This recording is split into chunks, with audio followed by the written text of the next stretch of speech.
sejam todos bem-vindos. Vamos à nossa aula de álgebra linear. Nesse vídeo, trazemos a segunda parte da aula sobre matriz de mudança de base. Vejamos mais um exemplo.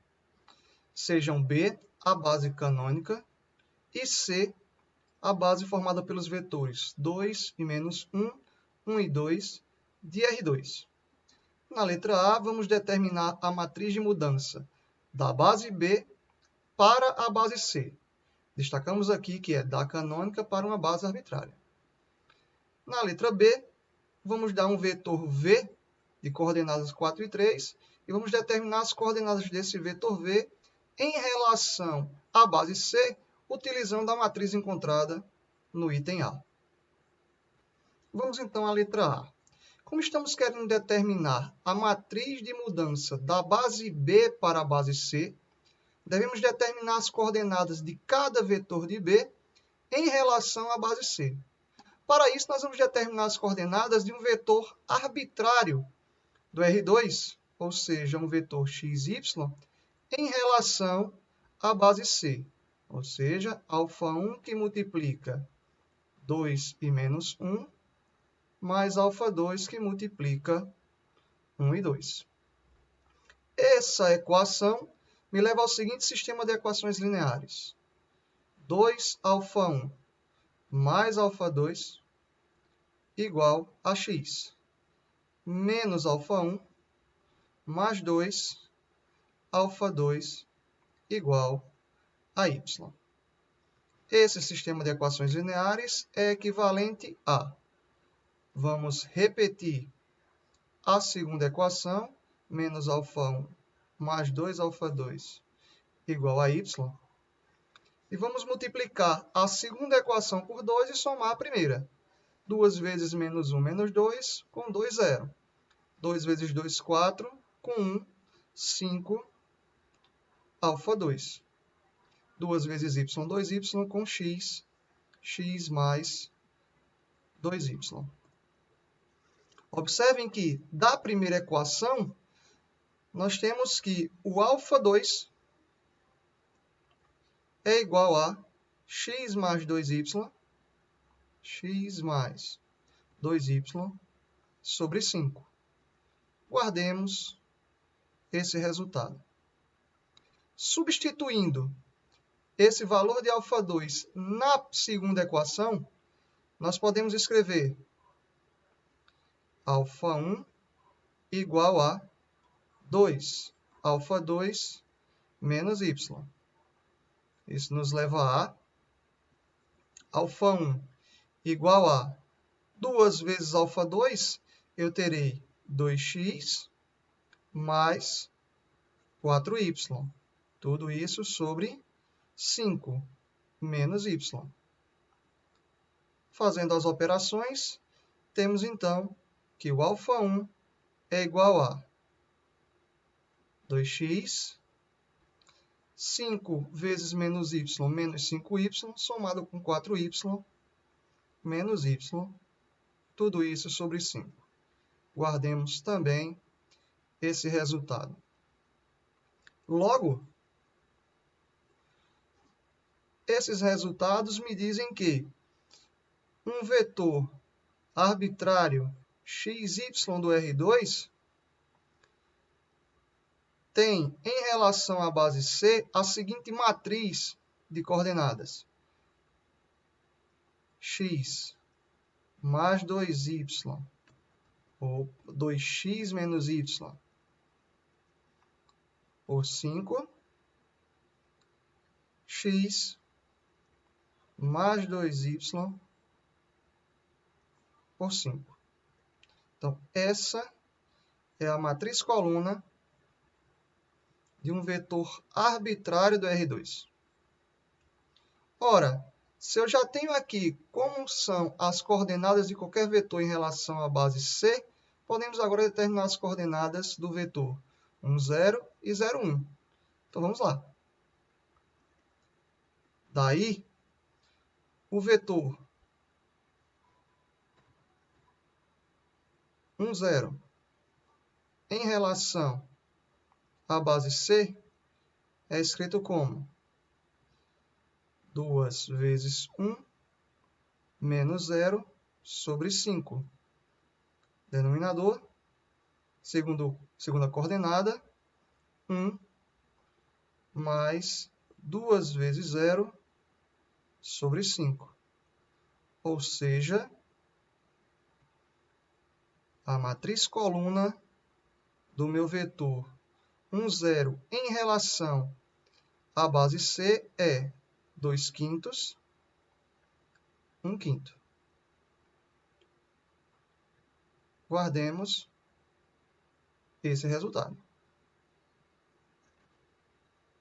De forma análoga, temos que a matriz coordenada, que as coordenadas do vetor 0, 1 em relação à base C são dadas por 2 vezes 0 menos 1, tudo isso sobre 5, e a segunda coordenada, 0 mais 2 vezes 1, tudo isso sobre 5. Então, essa é a matriz coluna do vetor 1, 0 em relação, 0, 1 em relação à base C. Ou seja, eu vou ter no numerador menos 1/5 na primeira coordenada, menos 1/5 e na segunda coordenada, 2/5. Lembrando, as matrizes colunas são exatamente as colunas da matriz de mudança de base. Portanto, temos o seguinte resultado. Portanto,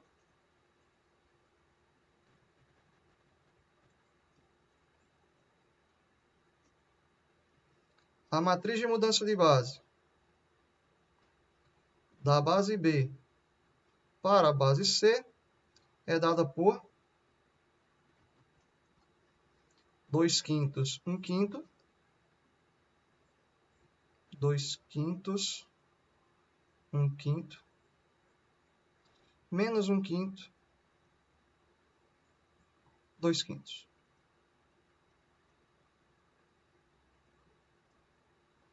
E aqui está a matriz de mudança da base B para a base C.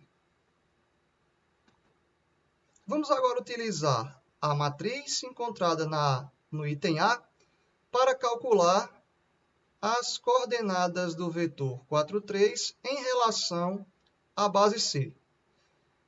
Lembremos que da matriz de mudança de base temos a seguinte relação. V em relação à base C é igual à matriz de mudança da base B para a base C vezes V em relação à base B. Como o vetor 4, 3 em relação à base B, que é a base canônica, tem coordenadas 4 e 3, então, substituindo essa matriz coluna e a matriz mudança de base, temos V, ou seja, o nosso vetor 4, 3 em relação à base C vai ser igual à matriz 2/5, 1/5, menos 1/5, 2/5. Tudo isso multiplicado pela matriz 4, 3. Lembrando, vamos fazer a operação linha por coluna. Então, temos 4 vezes 2/5 vezes 4, 8/5, menos 1/5 vezes 3, menos 3/5, 8/5 menos 3/5, eu tenho 5/5, ou seja, 1. De forma análoga, 1/5 vezes 4, 4/5, 2/5 vezes 3, 6/5, total 10/5, 10 por 5, 2.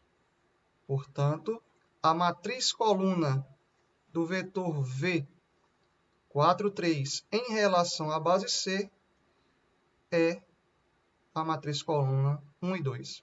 Portanto, as coordenadas do vetor V, 4, 3, em relação à base C, é 1 e 2. Ilustramos na figura a seguir o vetor 4, 3 em relação à base canônica. Como podemos observar, suas coordenadas são também 4 e 3. E na imagem à direita, o mesmo vetor 4, 3, só que agora em relação à base C. Em relação à base C, suas coordenadas são 1 e 2. Como podemos ver, este vetor é 1 vezes o vetor V1, mais 2 vezes o vetor V2. Considerando as bases B, canônica, e C, formada pelos vetores 1, 1 e menos 1 e 1 de R2, temos que a matriz de mudança da base B para a base C é dada por meio, meio, menos meio e meio. E a matriz de mudança da base C para a base B é dada por 1, menos 1, 1 e 1. Aqui os convido a verificar que, de fato, as matrizes de mudança de base são essas. Então, façam os cálculos e essa atividade fica para casa, para que possamos discutir na aula presencial. Agora, o que ocorre se nós fizermos o produto da matriz de mudança da base B para a base C pela matriz de mudança da base C para a base B? Se multiplicarmos esta primeira matriz por esta matriz. E também, o que ocorre se multiplicarmos esta matriz por esta matriz? Quais são as respostas? Reflita sobre o resultado e traga os possíveis comentários para discussão na nossa aula presencial. Para exercitar os conhecimentos trabalhados nesse encontro e discuti-los na aula presencial, propomos a resolução das questões 18 e 19 da lista de exercícios 2 de transformação linear, dispostas no site Joab S. Silva, na pasta Álgebra Linear 1.